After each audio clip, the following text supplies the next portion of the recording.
about how to make scrunchies today.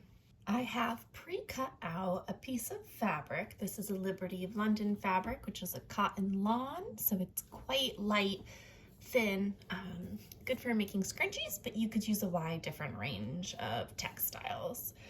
If your fabric is thin, I'm using a longer strip because it condenses easily. This piece of fabric is 22 inches by 4.5 inches. So if you were going to use a thicker fabric, you might want to use a little less length.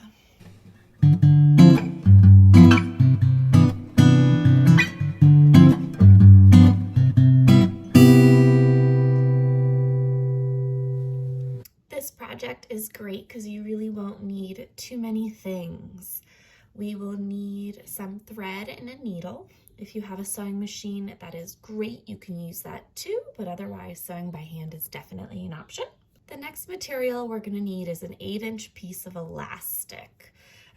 I tend to use about 1/4 of an inch, but you could use a little thicker or a little thinner. Depending on what you have on hand, it's great to use up scraps.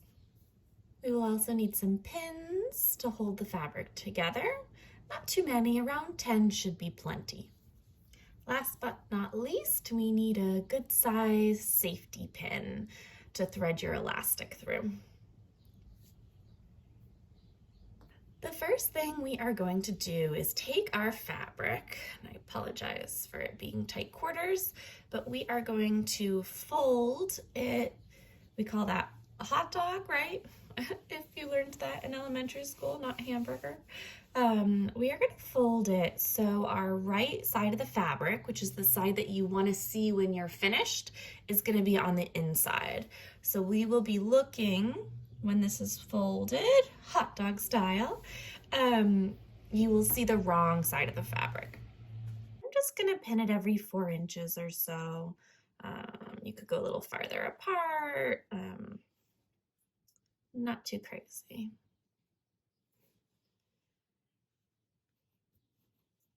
Not too complicated. All right, so I will also want to point out that we are going to need a little bit of an opening.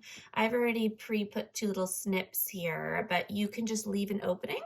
I would say about 4 inches from one end is a good place to start to leave your 2-inch gap. What I typically do if I'm not going to put little notches in my fabric, I'll just put 2 pins there to remind myself that I need to leave this as an opening and not sew it closed. So now that we have our piece of fabric all pinned together, I'm going to go ahead and sew it on the sewing machine to save some time, but you could easily do this by hand with just a simple running stitch or a back stitch. Just to clarify, we are just going to be sewing the very long edge. We are going to be leaving the 2 shorter edges open. This long edge will be sewn with 1/4 of an inch seam allowance.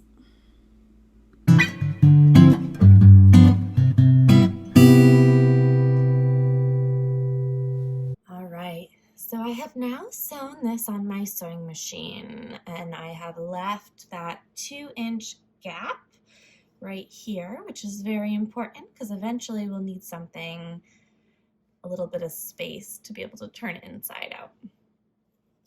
If you wanted to do this by hand, I would just make sure you use a strong thread and took your time and made pretty tiny stitches.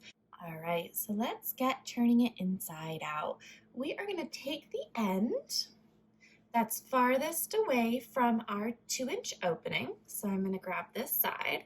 I'm going to now take my safety pin and pin it to, I'm using the opposite corner from my seam, but it doesn't really matter. I'm now going to take my safety pin and I'm going to push it inside the net tube that we have created. And now taking my thumb and my pointer finger, I'm going to push the fabric through, because I'm pinching the fabric and I'm pushing the safety pin, which is in between my fingers, through. And then once you get a good gathered amount up, you kind of want to push that extra fabric so then it actually ends up going into the tube, because the goal right now is that we are somewhat turning it inside out. So I'm going to do the same thing and then slowly pull. So every time I have to pull it, I'm pinching that safety pin. We want to make sure that we don't twist the safety pin around, because through that process we will end up twisting our fabric, and we want everything to be flush and not twisted. So here we go, we're getting pretty close. Now when we get the safety pin to the end, we will want to make sure that we unpin, not twisting. At this point, we are going to want to grab our pins. We are lining up, if you guys can see, my 2 seam allowances, and we're going to put our first pin there. I like to make sure my seam allowances point the opposite direction of each other. It just creates less bulk in that seam. Then we're going to go and line everything up, and I know it's a little tricky because it's only a 4.5 inch circumference, and with the seam allowances it gets even smaller, turning into about teeny tiny. All right, so now that our circumference has been pinned, we are going to go ahead and sew very carefully all the way around the circumference, so that way we have a tube. And we want to really make sure that there was no twists. So before you sew it, actually before you pin it, just make sure that you don't have any twists. So if you were to take your hands and run it this way, everything should be even.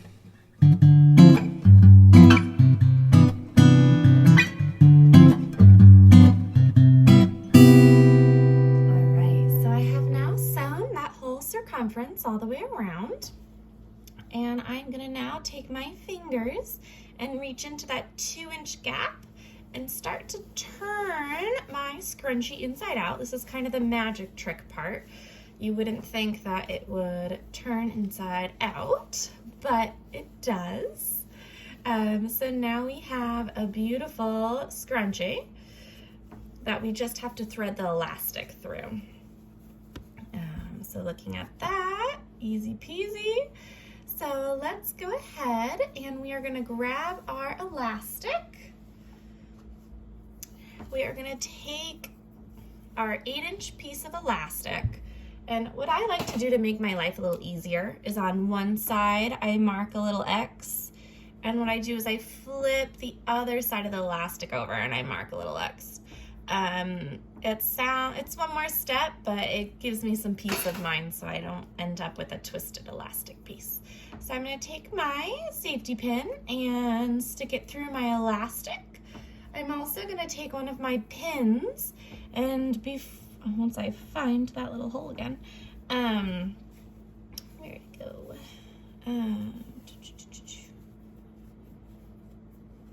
Tricky thing about prints.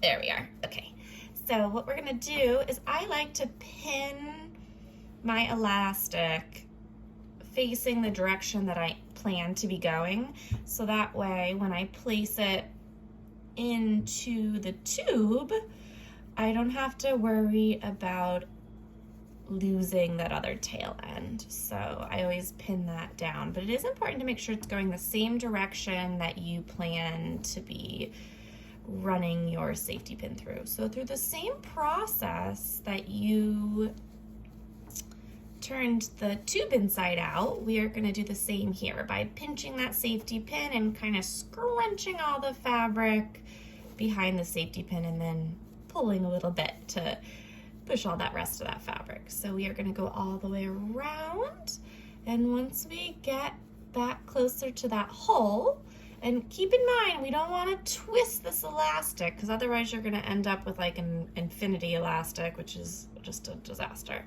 So I'm going to undo the safety pin, and I'm going to match up. We're gonna unpin this, and I have my 2 X's and they should be touching, and that way is a way that I know that I did not twist my fabric.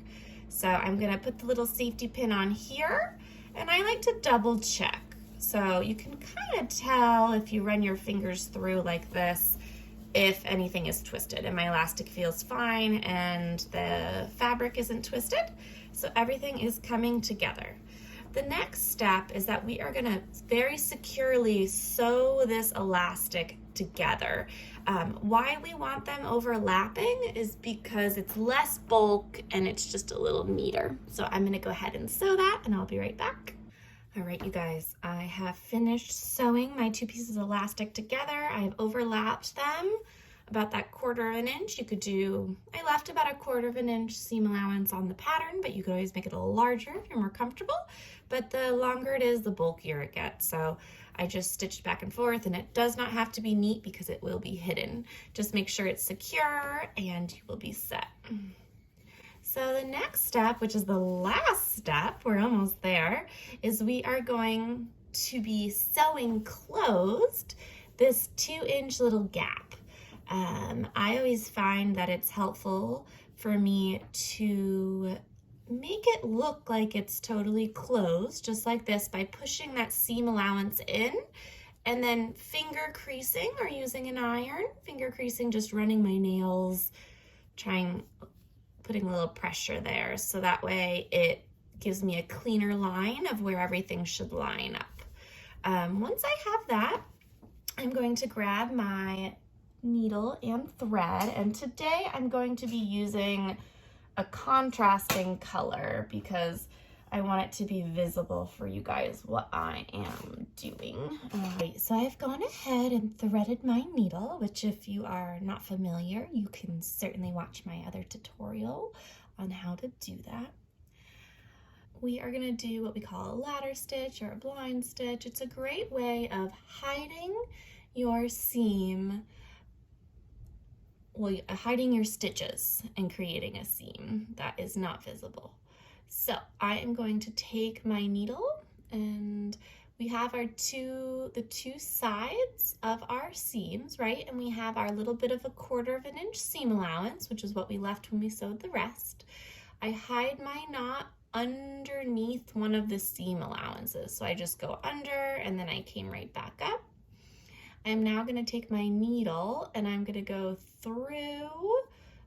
I like to grab about 1/8 of an inch, and now I'm gonna come literally directly across and go in, not going to the right side of the fabric. We're still only grabbing that seam allowance piece, and I'm picking up about 1/8 of an inch worth of thread. And now I'm gonna go across again and picking up about 1/8 of an inch, and then I'm gonna come back here. Now, I'm not gonna pull it very taut because I want you guys to see that it starts to look like a ladder. You wanna make sure that you're coming out really close to where that finger pressed edge is. You wanna be going as close as you can to that edge, because otherwise your seam will not be straight. So using that as a guideline is very helpful. All right. And I'm just gonna keep going till I get pretty close. And now that I've gotten about 1 inch or so done, I'm going to pull it taut, and you guys will see that, not too taut, that it closes it up and you can't even see any of my stitches. So I'm just gonna continue and going along, grabbing about 1/8 of an inch and across, and doing the same here. And this way. This is a great stitch to know in general. It'll make your life a lot easier when you are trying to repair things, as well as sewing pillows closed or scrunchies. I'm just almost there. And once we get to the very end, we are going to tie a knot that will not be visible as well. Oh, you just really want to make sure you're only going through one layer.